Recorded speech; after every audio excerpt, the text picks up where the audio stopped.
अस्सलाम वालेकुम दोस्तों, ईपीआई वैक्सीनेटर्स की टेस्ट में 50 से ज्यादा मार्क्स लिए हैं और इंटरव्यू के लिए शॉर्टलिस्ट हो गए हैं। तो अब आप ये सोच रहे होंगे कि इंटरव्यू की तैयारी कैसे करें, कौन से एरियाज को प्रिपेयर करें, इंटरव्यू में कौन से क्वेश्चंस पूछे जाएंगे। तो इन सब सवालों के जवाब आपको मिलेंगे इस वीडियो में। सो अगर आप इंटरव्यू की तैयारी करना चाहते हैं तो वीडियो को एंड तक देखिए। मैं आपको हर वो चीज बताऊंगा जो इंटरव्यू पास करने के लिए जानना बहुत जरूरी है। साथ ही साथ आखिर में मैं आपको कुछ सैंपल क्वेश्चंस भी बताऊंगा जो आपसे पूछे जा सकते हैं। So now let's begin.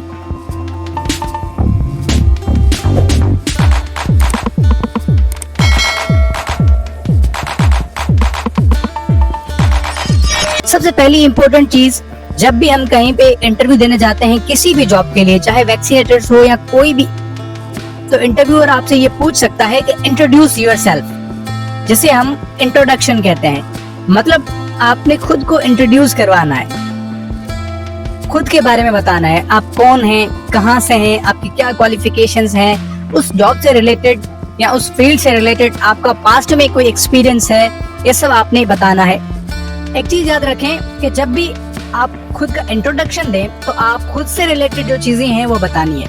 अपनी फैमिली के बारे में, अपने ब्रदर्स के बारे में नहीं बताना।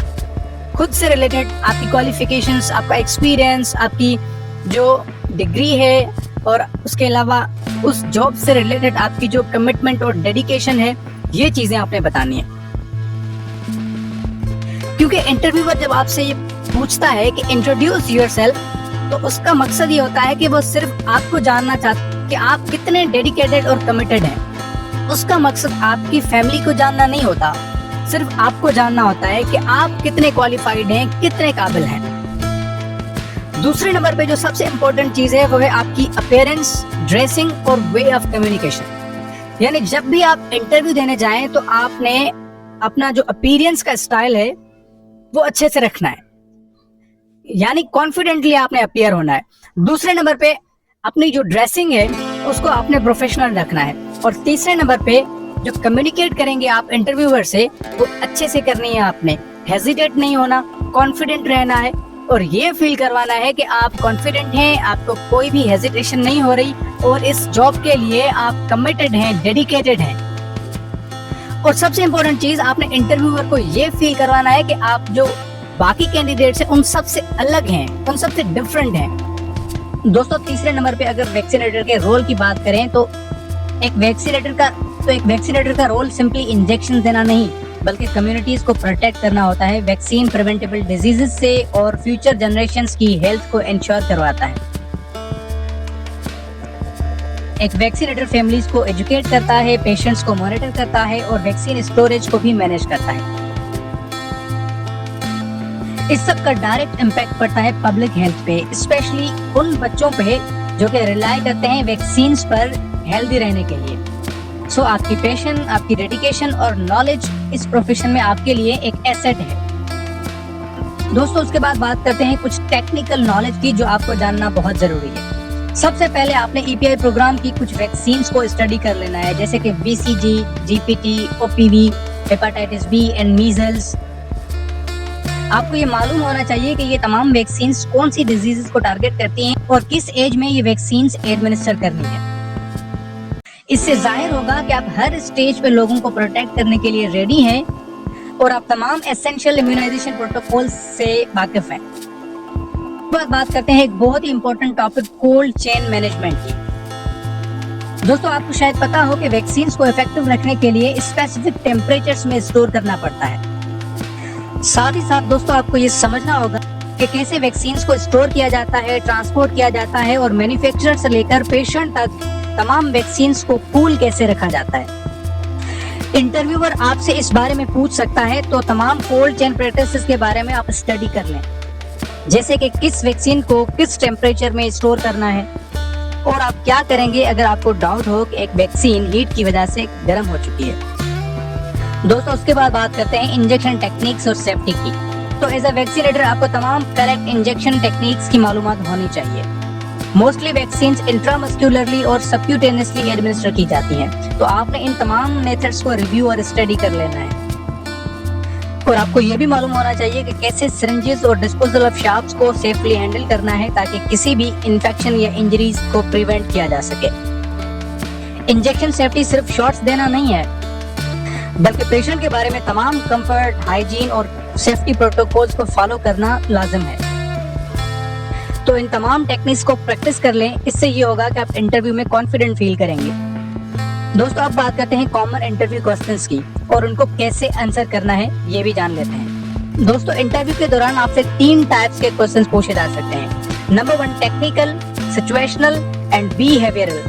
की बात करें तो इसमें आपसे वैक्सीन स्टोरेज, वैक्सीन शेड्यूल्स और एक्सपायर्ड वैक्सीन को कैसे डील करना है, इन सब से रिलेटेड क्वेश्चंस पूछे जा सकते हैं।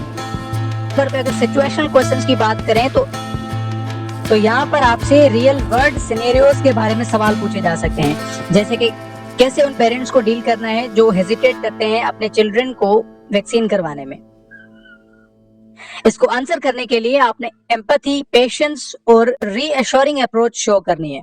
तीसरे नंबर पे अगर बिहेवियरल क्वेश्चंस की बात करें तो यहाँ पर आपसे अपने team work experience, communication skills और स्ट्रेसफुल सिचुएशंस को कैसे हैंडल करना है, इससे रिलेटेड क्वेश्चन पूछे जा सकते हैं। टेक्निकल नॉलेज के साथ साथ आपके सॉफ्ट स्किल्स भी बहुत मैटर करते हैं। एज ए वैक्सीनेटर आपका काम सिर्फ वैक्सीन एडमिनिस्टर करना नहीं, बल्कि आप फैमिलीज को रीअश्योर और एजुकेट करते हैं। कम्युनिकेशन एक की होती है, इसलिए ये डेमोन्स्ट्रेट करें कि आप मेडिकल इंफॉर्मेशन को एक इजी टू अंडरस्टैंड वे में एक्सप्लेन कर सकते हैं। आपने पेशेंस और एम्पैथी शो करनी है जब आप यंग चिल्ड्रन और वरीड पेरेंट्स के साथ काम कर रहे हैं। इसके बाद at the end of interview आप ये सवाल पूछ सकते हैं कि आप लॉन्ग टर्म इम्पैक्ट के लिए सोच रहे हैं। मिसाल के तौर पे आप ये पूछ सकते हैं कि कैसे ये ऑर्गेनाइजेशन वैक्सीनेटर्स की ऑनगोइंग ट्रेनिंग को ऑर्गेनाइज करती है। इस तरह के थॉटफुल क्वेश्चंस, इनसे ये लगेगा कि आप कमिटेड हैं और बियॉन्ड द बेसिक्स सोच रहे हैं। दोस्तों, अब बात करते हैं सैंपल क्वेश्चंस की। सबसे पहले अगर टेक्निकल क्वेश्चंस की बात करें तो आपसे ये पूछा जा सकता है कि what vaccines are included in the expanded programme on immunization, यानी ईपीआई प्रोग्राम में कौन सी वैक्सीन्स इंक्लूडेड हैं। इसका आंसर आपने खुद प्रिपेयर करना है और ये एक्सपेक्ट करना है कि इस तरह के क्वेश्चंस आपसे पूछे जा सकते हैं। दूसरे नंबर पे can you explain the vaccination schedule for infants and young children. तीसरे नंबर पे why is cold chain management essential in vaccine storage and what temperature should most vaccines be stored at? What are the possible side effects of common vaccines and how would you manage them? What injection techniques do you know and when you would use the one? Lastly, what steps do you take to ensure safety when administering vaccines? इस तरह के questions आपसे पूछे जा सकते हैं।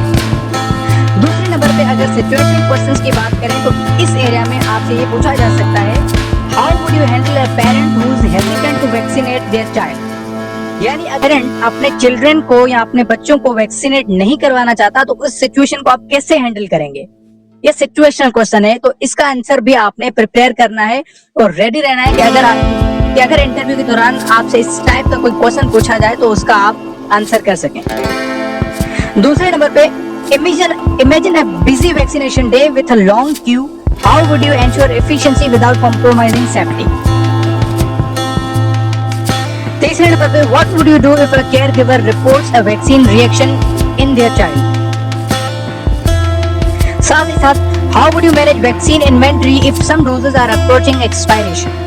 Lastly, if a child is crying or frightened, how would you approach the situation to calm them down before administering the vaccine? तमाम questions जो थे ये सिचुएशनल क्वेश्चंस हैं, ये भी आपसे पूछे जा सकते हैं। दोस्तों, लास्टली अगर बिहेवियरल क्वेश्चंस की बात करें तो यहाँ पर आपसे ये पूछा जा सकता है कि describe a time when you had to explain something complex to someone who was unfamiliar with it. How did you approach it? दूसरे नंबर पे how do you handle stressful situations particularly in a health care setting.